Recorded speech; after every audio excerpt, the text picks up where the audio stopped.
We have over 500 people registered, over 500 prayers in human form showing up. Thank you for being here. In the chat box, we ask that you check in with your name and your location, which you're already doing. And if also, we'd like to know if you've already gone to Standing Rock before. We want to know if you are planning to attend on December 4th, so there was a call out, or if you were supporting at home, like I am. You'll be getting a Survey Monkey at the end of this call for more information. We'll be gathering some more information. But it's also really just nice to see who's with us now. It's stunning. I'm looking at people checking in from all over the world. And, you know, you plan a call like this, and we thought, well, who's going to come? Maybe, you know, a couple of people who are interested. And it's humbling. It's humbling. We are better together. Both Karen and Rania have received many questions ahead of time, which shaped this presentation. As they talk, if you have a question, please put it in the chat. And then myself as moderator, I'm going to be paying attention to some of those questions. And my job is to collect your questions, which we'll ask later, or I'll sprinkle throughout. I'll be asking them questions throughout, and so I'll sprinkle some of yours in. If it hasn't been covered, go ahead, put it in. And also, some of these we won't be able to get to, and some of them we won't be able to answer because we don't have the information yet. But in the follow-up information that you'll be sent, we'll try to include as much of that as possible, okay? And also know that we are recording so that we can share this later. If you've missed something in the notes, don't worry. You will be able to pick that up again in the recording. This call was open to anyone interested in what is happening at Standing Rock and how to get involved. In our Unitarian Universalist tradition, we light a chalice in the beginning of our worship. Worship being any time we gather to give shape to things of worth or value, anytime we gather to create something larger than ourselves. And so I have my chalice here that I will light, and I'm going to light with the words from Reverend Florence Kaplow, who is from the Quimper Unitarian Universalist Fellowship out in Port Townsend, Washington. And she was one of the first ministers in my area that I knew of to go to Standing Rock. She is one of the reasons that I got involved, because she got more and more ministers in the Northwest involved. I'm from Tacoma, Washington, on the regional staff out there. I should have introduced myself. I'm Tandy Rogers. All right. These are the words of Florence Kaplow. We call out to the four directions and to the power of life that flows in all things, to protect the lives of those at Standing Rock, to soften the hearts of the police so that violence is renounced, to awaken in our government officials the force of conscience, to answer the prayers of people everywhere, and particularly the prayers of the traditional protectors of the Missouri River, the Hunkpapa Lakota of Standing Rock, that the Black Snake Pipeline dies forever on the plains of North Dakota, never to be revived. Amen. It is an honor to introduce to you two of my heroes, Rania Hoblet and Karen Van, I can hear you giggling, Rania, and Karen Van Fossen, leaders from within the Bismarck-Mandan Unitarian Universalist Fellowship. We are so grateful to you, your leadership, your presence, and helping Unitarian Universalist pilgrims and others find their way appropriately and usefully. Rania Hoblet is an enrolled member of the Oglala Lakota Nation. She is currently the acting director of the Native American Training Institute in Bismarck, North Dakota. Rania was born and raised in South Dakota and has lived in many interesting places and now happily resides in North Dakota, where her son and granddaughter also live. And we have with us Karen Van Fossen, graduate of the United Theological Seminary of the Twin Cities. She graduated in 2015. For those ministers on the call, can you imagine graduating and then being called up to this kind of ministry? She's been serving as the minister for the Bismarck-Mandan UU congregation for over a year. She's a foster mom, a pastoral counselor, a writer, and an activist for social justice. Welcome. Welcome. Thank you. And I said December 4th. There's a correction. Thank you. December 5th. I'm trying to get everybody there early. So the first, Karen, did you want to jump in? December 4th is the Interfaith Prayer Day, Chief Arvo Looking Horses. Call to Interfaith Prayer. That is Sunday, December 4th. It is. Thank you. Thank you. Thank you. Thank you. And it's there on the screen as well, I see. Great. And that's how we're going to go. We're going to, Karen and Rania and I are pretending that we're sitting over a kitchen table over coffee, and I'm asking questions. So everybody can have that in your mind. In tech support, if you can click it to Karen so we can see her, that would be great. Karen and Rania, can you give us a summary as to what is going on at Standing Rock, and how did we get here? How did this start? Rania, I'll defer to you on that because you were the one who first called me to action. Okay. LaDonna Allard, they were wanting to protest the pipeline coming through, and so she offered up some of her land to start to have a camp there, so people wanted to come there and be together and prayerfully protest the pipeline. They could, and I will tell you that my boss knew about this. I had heard a little bit, but my boss knew about it. She said, "Let's go."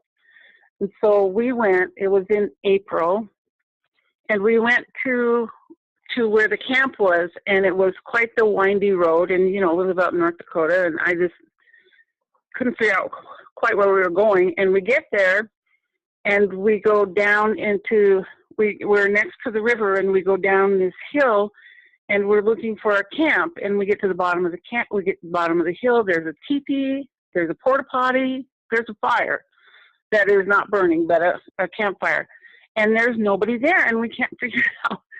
So finally we look around the corner, around the hill, and there's a tent, and it became the cook tent and for that camp, for the Sacred Stone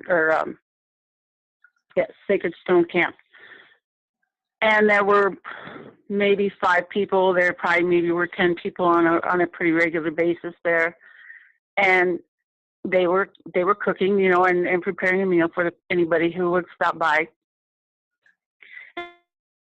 And they were asking us, just little camping stuff, just to keep everybody going, so they'd be accommodated as they came to be in prayerful protest. And that was the beginning of it. Well, soon after, it grew larger than that, and it did cross the river and went to the bigger camps. But before then is when I asked, and people just started coming and being there and being with them and being on LaDonna's land and at this beautiful place next to the river. And it just got big. Anyway, at some point I asked the church, I stood up in front of church and asked, if people could give a little bit, like if they had some extra paper towels or toilet paper or whatever, and they could do that, if they could just donate that to the camp, and some water, drinking water. And I had an immediate response that day, and that started just very small giving. And then the whole thing took on its own life, and that's where it started. It was small. I'm serious. It was small. There just never were. It wasn't. It was that tent. There were maybe 3 or 4 teepees. There was a place where people could could go sit and pray. and they had a fire there, and people could camp, and people did. And that's where it started. I can talk about the other camp later. That was every bit as amazing. But that's the start, and that was the start. Me that standing up there that one day going, could you please help out? Because lots of times when we ask people to help out with something, it's more or less a one-time thing. And that's kind of what I thought I was doing. It turned out to be more. It sure did. And even before the camp, why, some people might not understand what they needed for the camp was. How on earth did a pipeline end up on tribal land? Well, it had been slated to go north of Bismarck, and then it came through. Then they decided, I'm not sure of all the ins and outs of that, but it was decided that it wouldn't go north of Bismarck, which is one of our larger cities in Bismarck, in North Dakota. And then they decided not to do that. They then decided to bring it down just north of Standing Rock, just north of the reservation, just north of Cannonball. And that's where when it started to come across there is when awareness happened for more than just the landowner who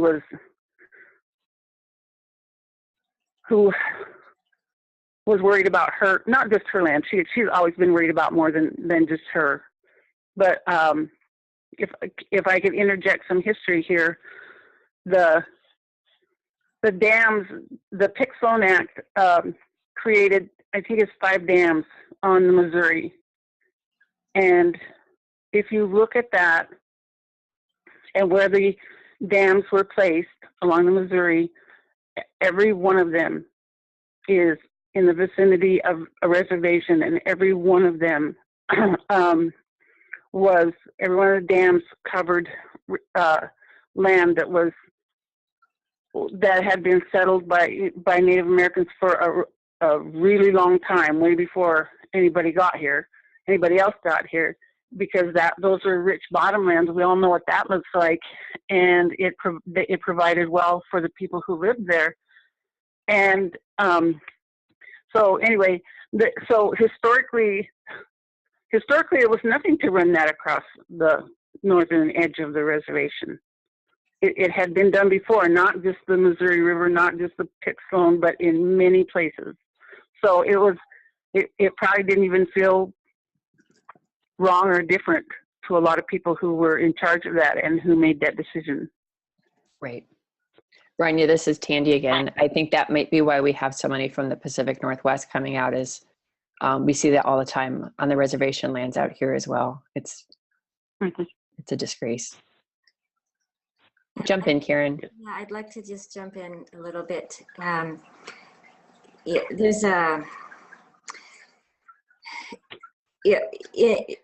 According to practice, the path of the pipeline is just north of Standing Rock, but actually according to the Fort Laramie Treaty, it's on Lakota land.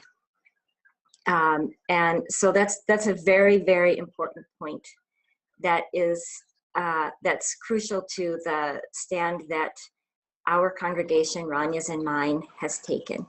That being in solidarity is about affirming Standing Rock as a sovereign nation, and is about calling to question practices that that have disregarded treaty obligations and treaty agreements of the past. And it's also very much about the water. And speaking of the water, I want to clarify some sort of natural misunderstanding that I think is out among people who care very much about this issue. So people in Bismarck, we never had to protest. the original pathway, or an original pathway of the Dakota Access Pipeline. It was an internal decision. And so that's important to me for a couple of reasons. The first is we were protected, our water supply was protected without us even needing to be engaged.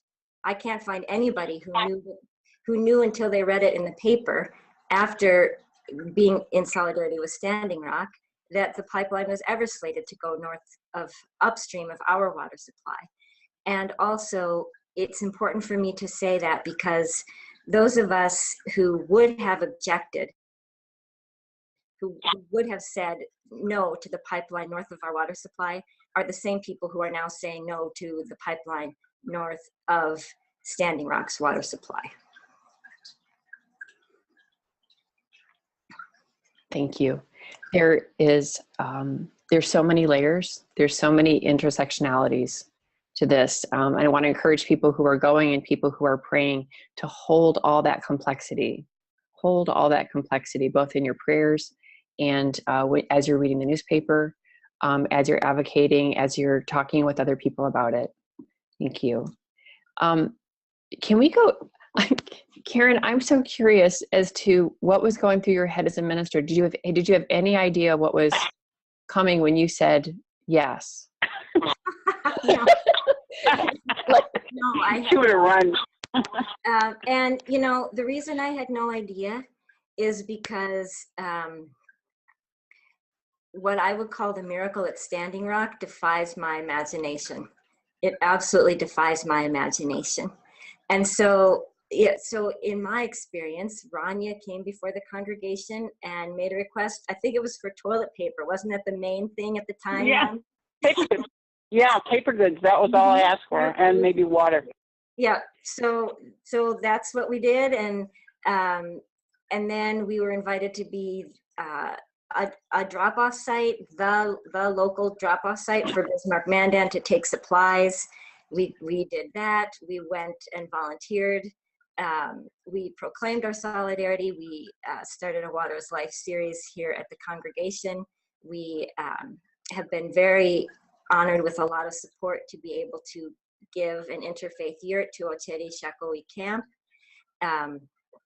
And we've been also very privileged to participate in some really meaningful interfaith prayer experiences among people at camp and local folks here. And I don't want to lose, you know, I have a lot of small congregations out where I am, and I'm sure we have leaders from small congregations on the call. What have been the blessings and the challenges for your congregation that we might learn from? I think the blessing is, well, I say it so many times, it almost seems like a cliche to me, but that I see Standing Rock as the center of our country, if not the world right now.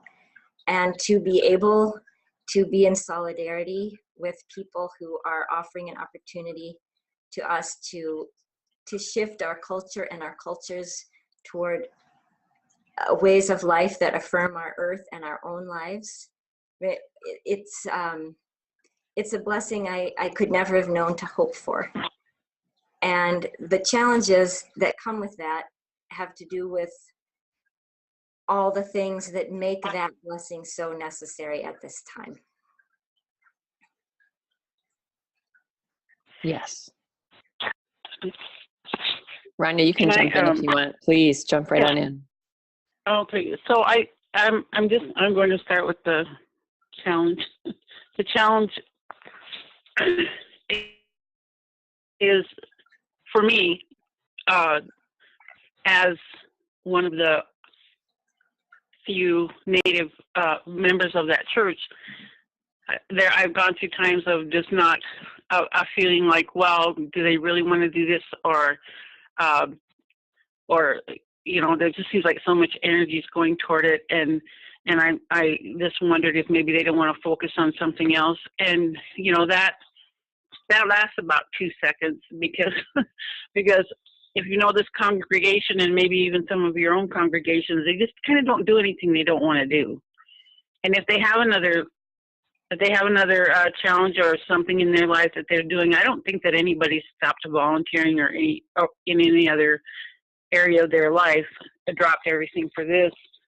But they are very attentive to this and dedicated to it, and so then I guess that goes into the blessings part of it.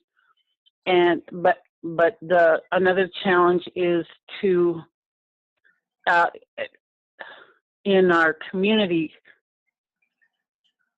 is to know that when I don't know, I don't want to say when this ends, because I think the fight for clean water will always be there. But at whatever point, there's going to have to be a turning point or turning the corner for mending some relationships in the community. And I don't know, I don't think they'll all be ever mended, but at least maybe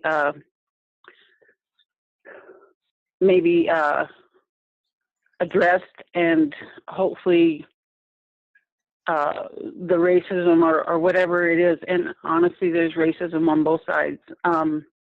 That with the national politics and with this, the curtain's been drawn back, and we have to face it, and that's going to be a big challenge. But I trust my church to take that on as well. So that's the challenge. The blessing, another blessing of this is that. Well, for the UU Church, I'm going to tell you that they're very recognized down there. There are a lot of people who might never have heard of the Unitarian Universalist Church who now are almost can recognize people on site. If they're from that church, or that they know that we've been down there, that we've been a part of this all along.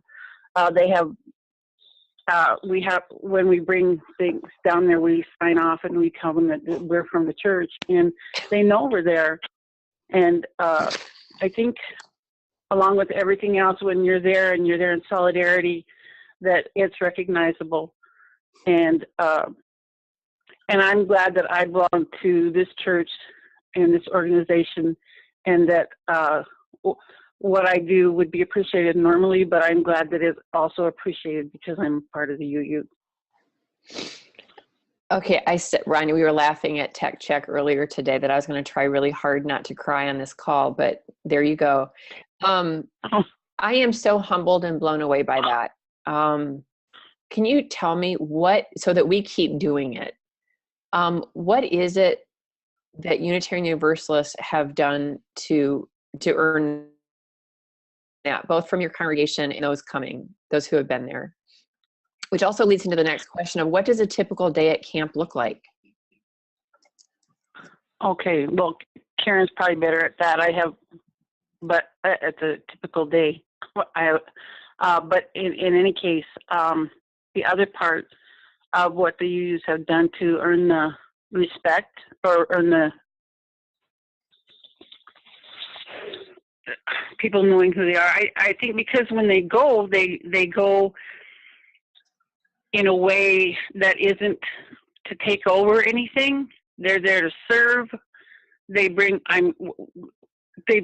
full meals, especially when it was the smaller camp, the first camp. Full meals. They just come in, they help. We try to remember to wear skirts. I actually don't even really tell anybody about that, but it just seems like people kind of know that that's something that you can do. And to be respectful, we're respectful around there's a main fire where people go, and this is where people go and speak, or they're welcomed into the camp at this fire. And we're there, and we're part of the group, and we're it's not all about, look at me, here I am. It's just a part of being there and being in support and being willing to meet other people and visit with people and ask questions and to listen. I think that's what I don't know if you ask anybody specifically how or why they know who we are.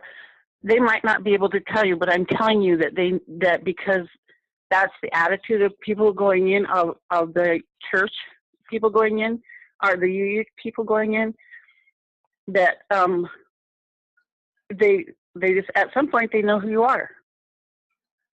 And it's a good thing. And I'm telling you, if you're not good and you go in there, you're disrespectful and you go in there, that word gets around. Y'all know what that's like. Anybody from a small town knows what that's like.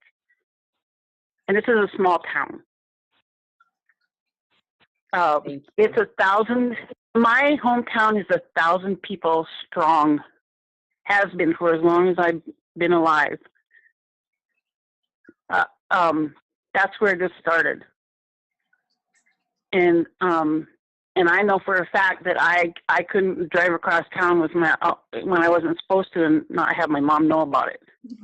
You know, you all know that it doesn't take much, and especially if you're being naughty, they're gonna know. So, but when you're being nice and respectful, they know as well. Thank you. Yeah, thanks. Karen, anything to add? And what's a typical day? I would say that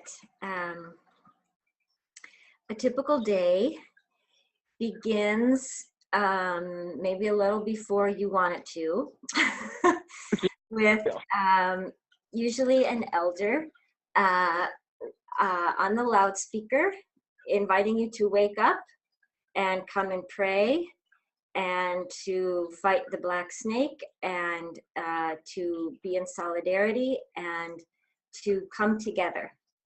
So then people gather at the central fire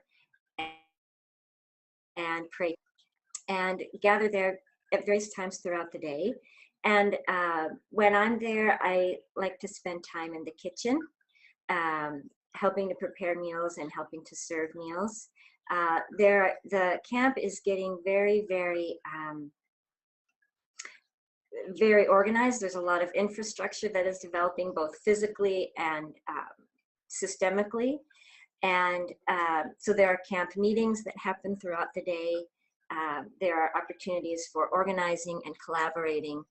And if you're a child, you're going to school. And there are prayers before every meal. Plates are made for ancestors. There's an ancestor plate that is made. There are plates made for security and for elders. And there are prayers again at the end of the day. Sometimes there are special guests who come, and sometimes they're really famous, and sometimes they're not really famous. And I have witnessed so many surprises and so many prayerful exchanges at that central fire and throughout the camp.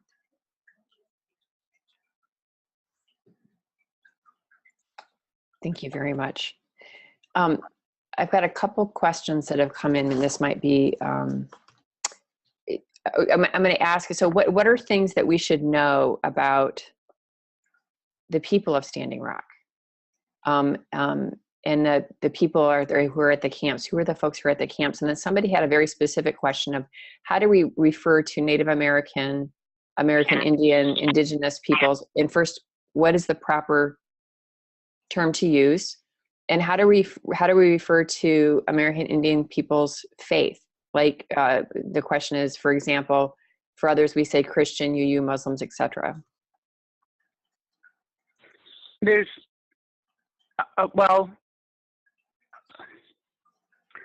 I don't know that there's, well, okay, let me start over. The faith part of it is that Native Americans they're of all faiths, but if you're talking about Native American, not religion, but there was a sacred, and I guess I've never really thought about it. I always think of it as, for me, it's a belief in a universe or a creator.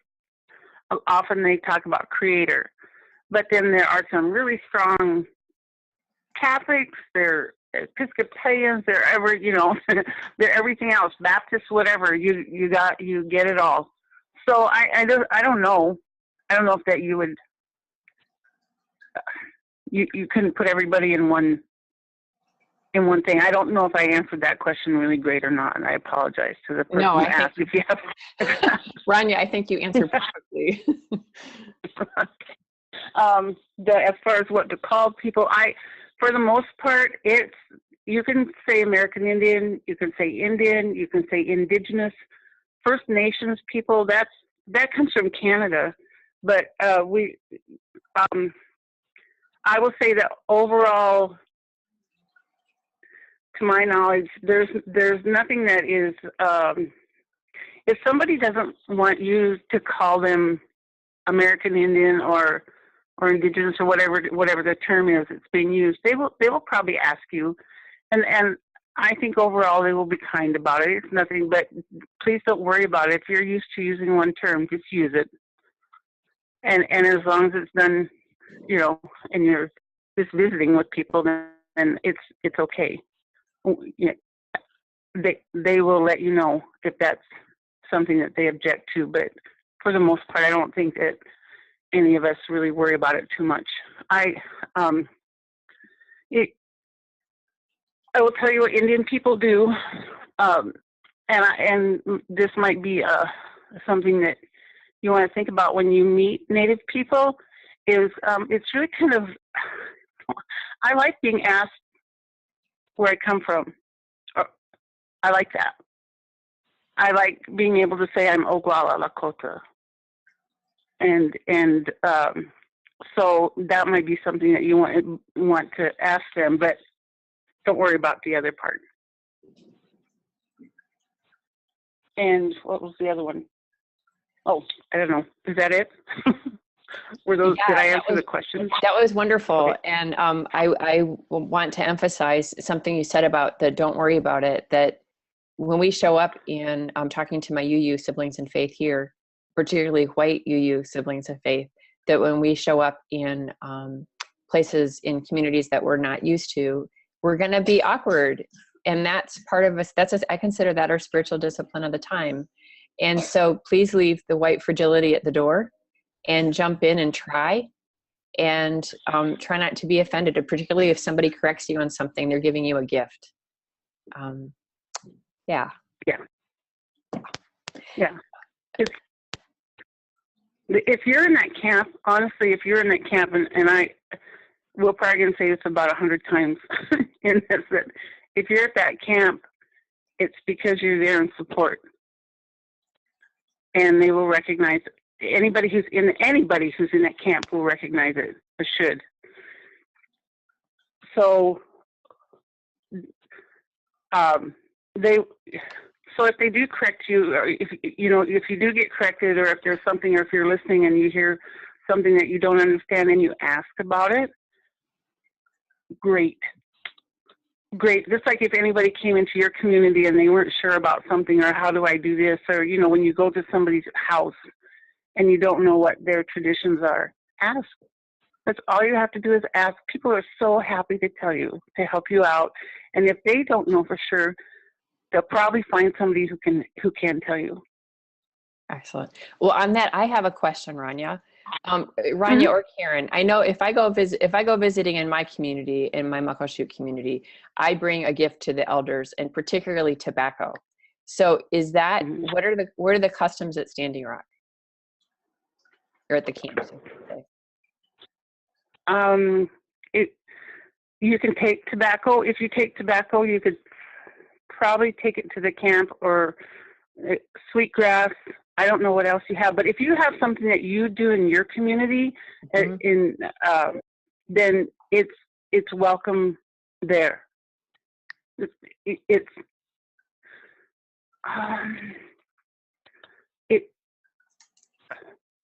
So if I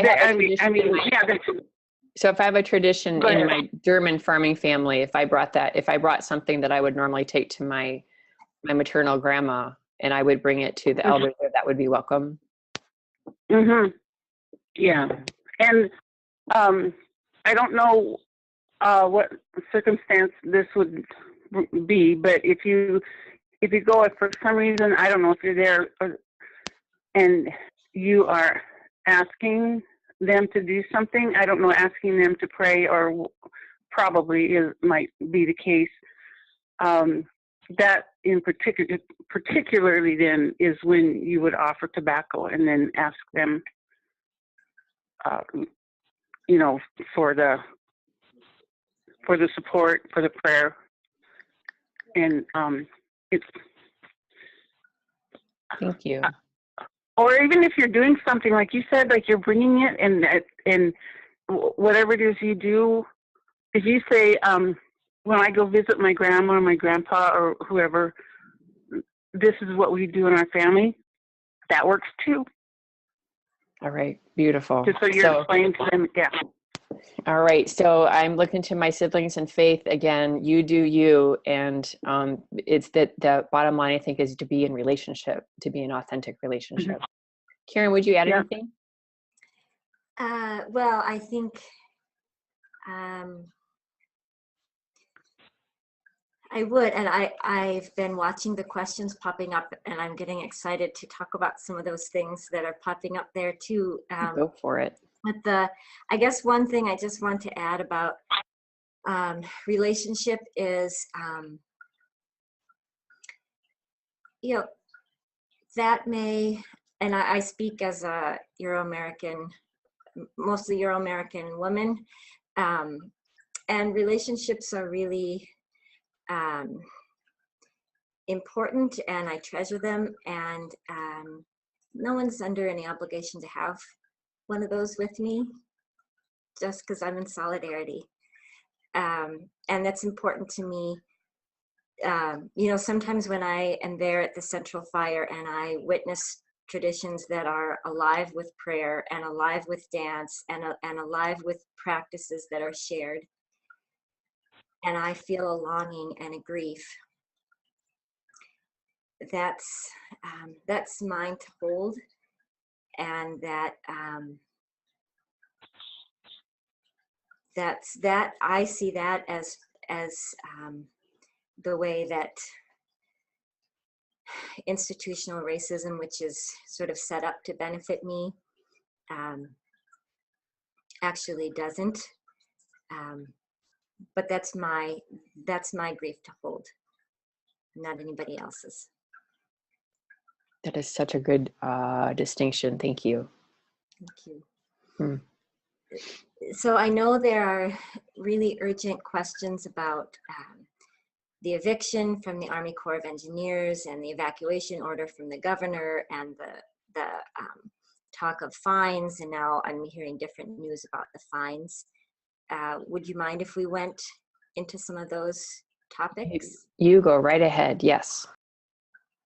So as most people on this call may know or may not know, the land that Ocheri Shakowi Camp is on is, according to the Fort Laramie Treaty, native land. It is, according to common practice, Army Corps of Engineers land. And the Army Corps of Engineers has, in the interest of the right to protest and assemble, not objected to the camp being there, but has recently issued an order of eviction effective December 5th, which is the day following, coincidentally, the Interfaith call to prayer from Chief Arva Looking Horse. Also, very recently, the governor of North Dakota issued an emergency evacuation order of the camp.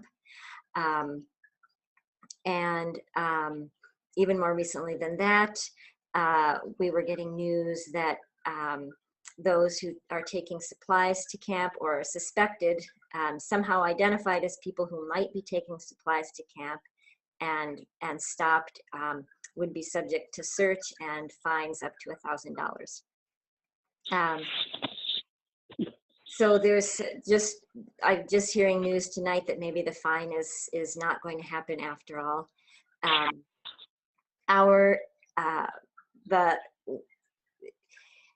The Army Corps of Engineers has said it will not forcibly evacuate people.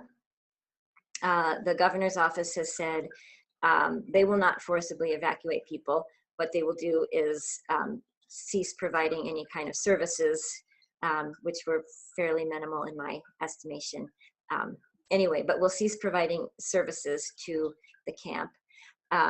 And for the most part, people are staying. We have been getting ready for the winter for a long time. This winter has come later than most. And most structures are ready, and most people, because we are living cooperatively and sharing resources, and have a whole lot of support from people like on this call and around the world, are equipped to make it through the winter. And we are staying. We are maintaining our solidarity with Standing Rock. We are continuing to deliver supplies. And if there was ever a time to be in solidarity, it would be in winter in this land.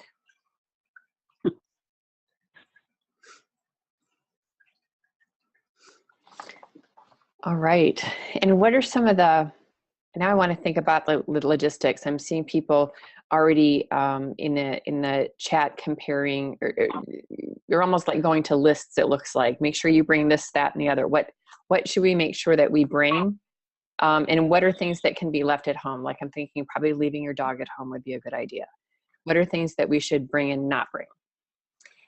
So winter has come to North Dakota and to Standing Rock. And so that means for some people south of here, it's significantly colder than you may be accustomed to. I used to visit a friend who was in her early 100s, and she was losing her sight, and I would give her the weather report based on how many hats and scarves I was wearing. So that's just an illustration of how cold it can get here. So layers are good. Winter boots are good. For the Interfaith Day of Prayer, we will be spending some time outside. There are also many, many structures. So please be ready to be outside for some time, and also know that there are kitchens to go into. There are lots of common areas that will be out of the elements and will be heated also. So you can probably get food most people come through Bismarck and Mandan, you can probably get food here to take.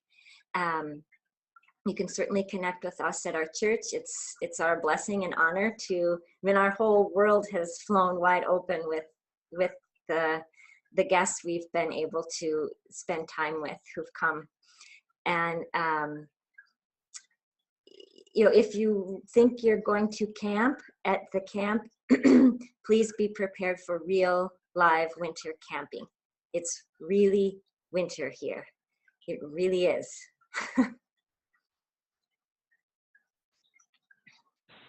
There was a, go ahead.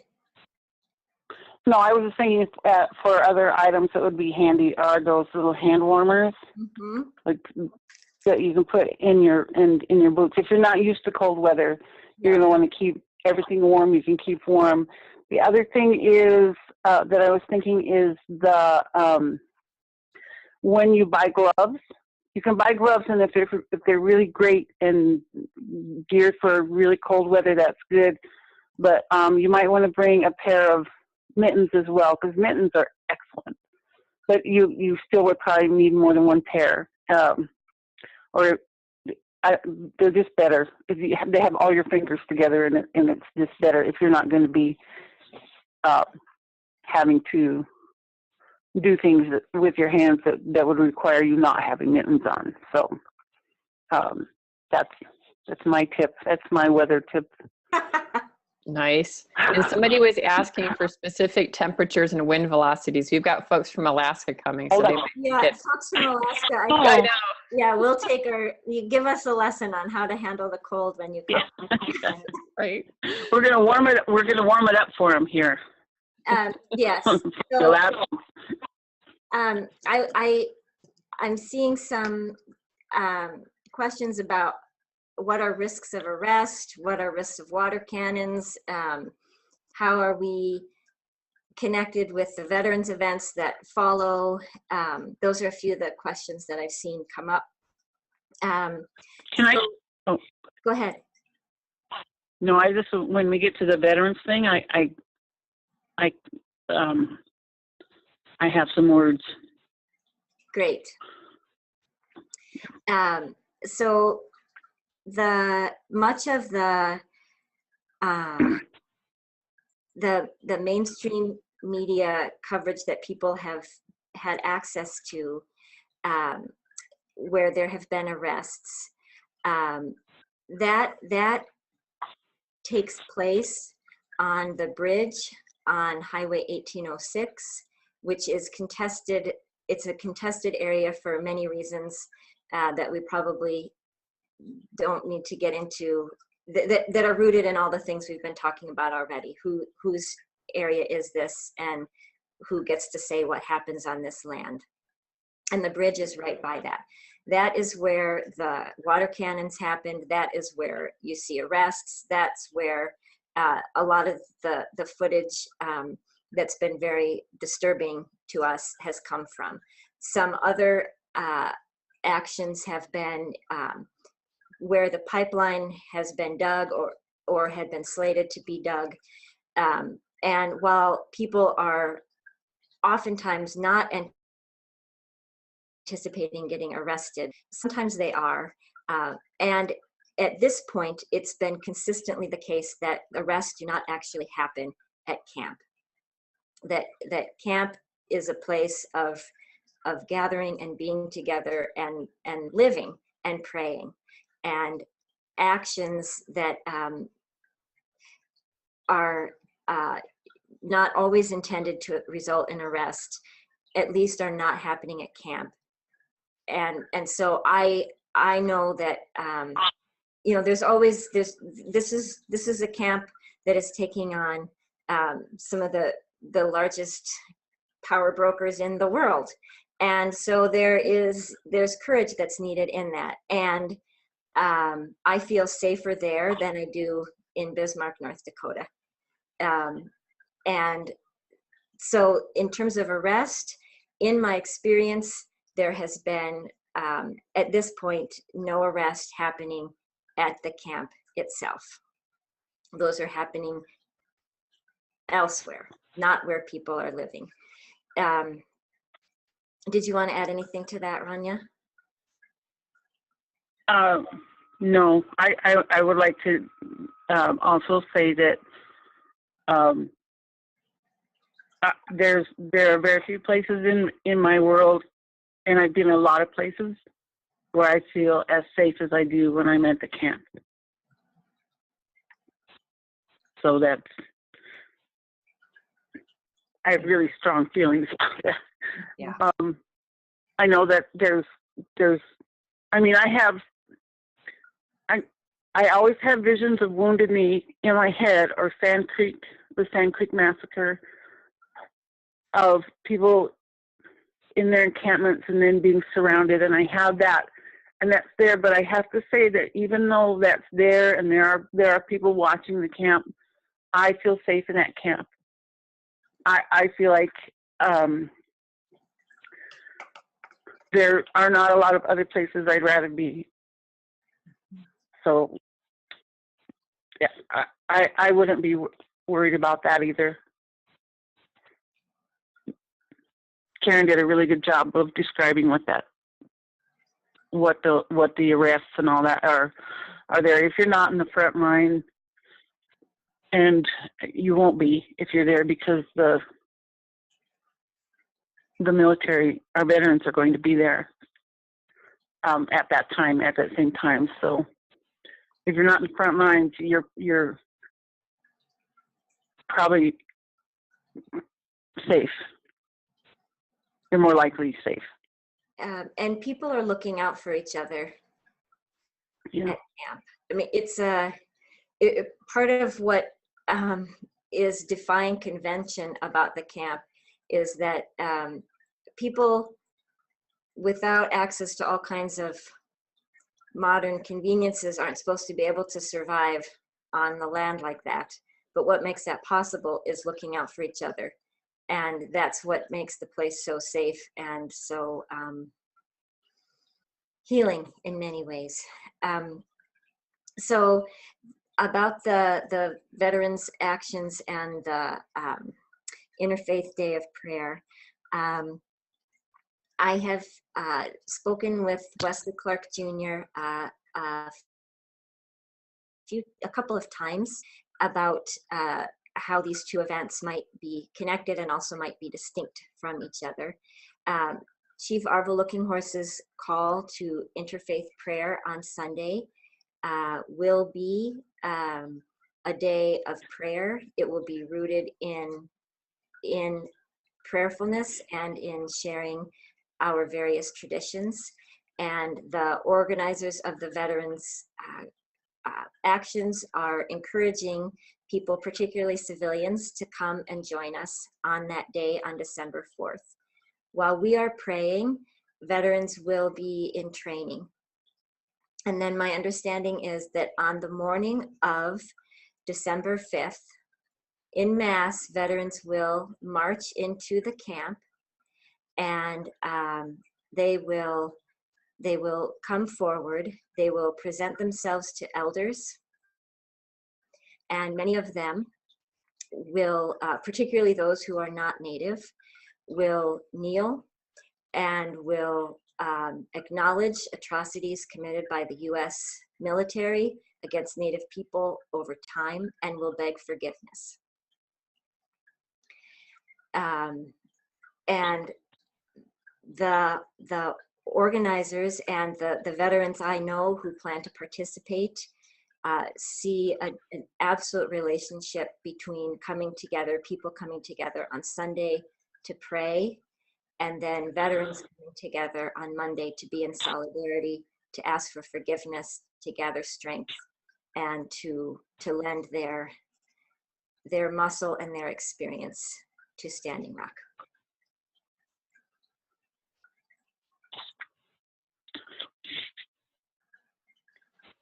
That is extremely powerful. There's go ahead, Rania. Okay, so that makes me cry. But anyway, because one of the things that people may or may not know is that per capita, Native Americans have the most people serving in the armed forces. There as a group, and so that's a lot of people to, and it generally is an honor to serve. There are still some tribes that aren't all that excited about having their children go to war for the United States or go into the service, but overall, yes, and veterans are honored deeply and proudly by their tribes as a rule. The other thing I want to say, excuse me, is that the veterans aren't there. If anybody's worried about this, the veterans aren't there to start anything. They are there to show, again, solidarity and to present themselves to on the bridge and to the police or whoever's on the other side of the barricade, in solidarity and in support, and that it's just them being there to show that they are they want to slow the pipeline activities as much as they can, but they aren't there to start anything. And as I know it now, or yesterday, there were 2,000.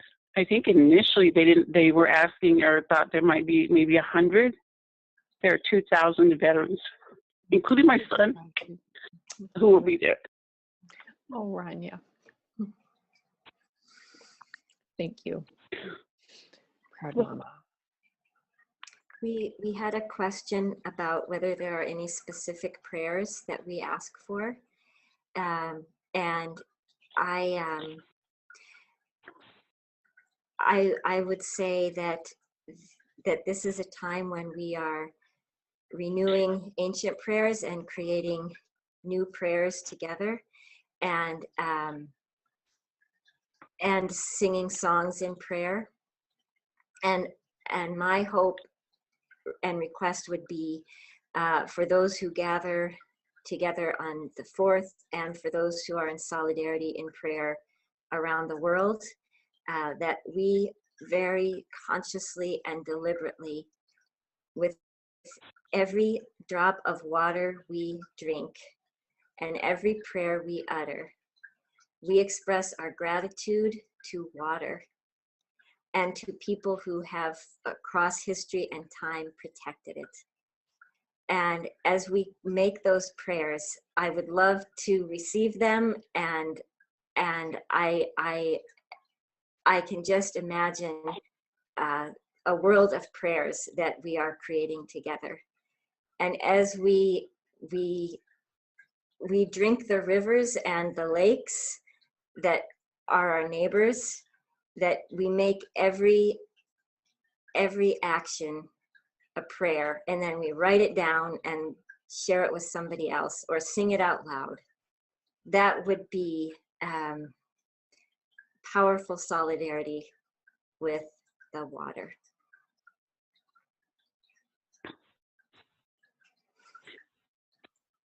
Amen. Thank you. We have some questions about specifically why we've been asked to come on the 4th. And I want to remind people that there had been another call for clergy to come, and over 500 clergy from many different traditions came, including our UUA president, Peter Morales, was there. Have you specifically been, have actually been asked to come? So I just want to confirm that we've been asked to come on December 4th, and then to kind of frame why is it important that we're there. And then kind of some follow-up to that. People are asking, if clergy are coming, should we wear some kind of vestment that can be seen? And is it appropriate to wear standing out on the side of love shirts with our skirts? Yes. Yes. Yeah. Yes. Yes. So, yeah. Mm-hmm. Yep. So Chief Arvel Looking Horse, who is the 19th generation white buffalo pipe bundle carrier. 19 generations is a very long time. He has invited, he is calling. It's not just an invitation, it is a call, it is a beckon to all people who see ourselves as people of faith or conviction, people of spirit, to come and gather and pray together from our various traditions, and to magnify each other's voices and each other's prayers. So we are invited, we are all invited. And another important part of this, for those of us who see ourselves more as allies with Standing Rock, and who seek to find ways to be effective friends who are not Native, to show up and represent the variety of traditions that we are from, has a very important pastoral care aspect. To people who are rooted in prayer and hear in the news that they are violent and many other awful things that I don't wish, not just in the news, but in common parlance. So it is to magnify one another's prayers and to come in prayerful solidarity. So we have been invited by coordinators of camp to represent our traditions as fully and boldly as we like, not to brag about ourselves, but to make it very clear we are here, and we are here in great diversity. I'm amazed. I just today was jotting down a list of the various traditions from which people are coming, and there are over 30 of them already. of all traditions that I can think of coming. And we are asked to have a poster or a sign. And this is a call for clergy and all people of faith and conviction. So if you've got a stole or a collar or a sign or a shirt or something that represents what matters to you, this is a place where what matters to each of us makes a difference. Oh, and my heart is leaping out of my, and I'm like, I need to get online and find some way to be there. And I know that I can't physically be there. And so for those of us who can't physically be there, what can we do from home? What you can do from home is you can pray. You can figure out what time of day it is for you when it's roughly, and I don't say exactly, 10 a.m. on Sunday, December 4th.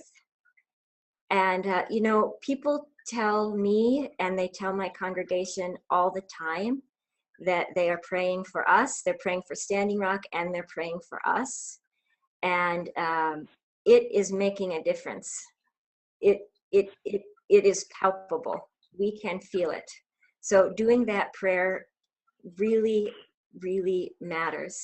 And telling the stories, those who've been to Standing Rock and know those who've been or who've heard anybody else talk about it, to stay true to those stories based on actual personal experience and share those is crucial.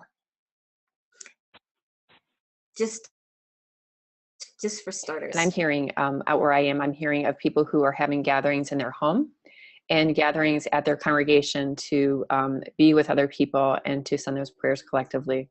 It'd be very powerful. And interfaith work itself, I think, is in the spirit that Chief Arvo Looking Horse is inviting us to celebrate. So any of that happens in our local communities is solidarity work as well. Excellent. And for those of you who have registered, you will be getting an email with more resources on how to be involved, how to show your solidarity. We'll be sending that out after the call, and feel free to spread that far and wide. This isn't one of those, if you show up for the call, you hoard it. It's if you come to the call, spread it around. Are there any other questions or things, Rania or Karen, are there things that I haven't asked that you want to be sure? And someone just says, how do you register? You're already registered if you're on this call, so don't worry. We got you. If you want to register for the December 4th event, we'll just make sure in the email maybe that follows up that everybody gets that. You can come if you don't register. So if there's a miracle that happens and you find yourself here at our church at 7:45 a.m. on Sunday, we'll find a place for you and we'll be grateful that you came. It just helps, it helps us plan, and it especially helps coordinators at camp plan for all these people coming if we register. I've been asked to suggest that people bring a flashlight if they plan to be at camp past 5:30, though it's there's snow on the ground now, so it'll be lighter later. Yes, bring sleeping bags. The Cannonball Community Center has opened its doors to us on Saturday night and Sunday night.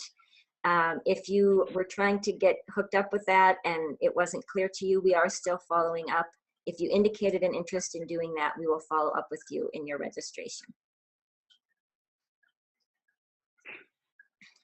One of the reasons for making sure that, well, if you're able to come to the church and be a part of that, is that we are caravanning and trying to get people into vehicles that are snow worthy.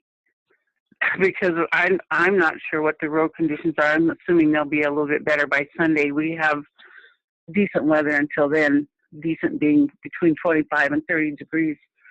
And hopefully the roads will be more cleared, but there's limited parking space as well. And so it would be important to be at the church, and we can figure out who can take how many people with them. I just want to throw in one more thing, that particularly the solidarity from people in communities of faith and conviction is really crucial to those at camp. So to the extent that you are willing to promote and share on social media or other networks, thus the solidarity events that you're doing, or even a picture of your own self, that's what your tradition is and that you're in solidarity with Standing Rock. Those kinds of images, we need them. People at the camp, in some cases, have been through some pretty significant traumas after arrests and other encounters. And those other images for our eyes are healing.